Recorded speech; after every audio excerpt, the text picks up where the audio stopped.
یہ جو حدیث ہیں جن کے اوپر آپ بھی بتاتے ہیں یا باقی علماء بھی بتاتے ہیں کہ اجماع ہے کہ یہ حدیث ماننی چاہیے اور یہ حدیث غلط ہے یا اس کو نہیں ماننا چاہیے یا اس کا راوی نہیں ملتا، تو اس کو ہم سلیبس سے باہر کیوں نہیں نکالتے؟ اس سلیبس میں تو رہیں گی، ظاہر ہے وہ ایک علمی کوشش ہے، یہ مسئلہ نہیں ہے۔ بات یہ کہ جو لوگ سمجھانے والے ہیں وہ خود غداری کر رہے ہیں۔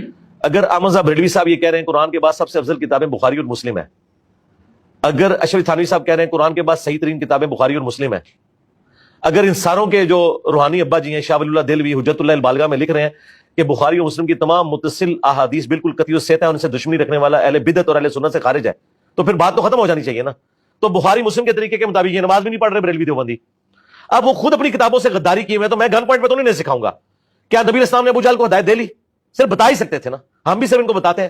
یہ نہیں ماننا چاہتے، ہم کیا کریں؟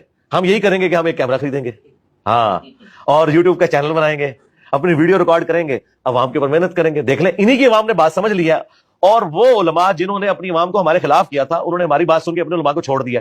سچائی اپنی طاقت رکھتی ہے، آپ کا کام یہ ہے کہ آپ علم کی روشنی پھیلائیں، انشاءاللہ تعالی اللہ کے حضور آپ سرخرو ہو گئے۔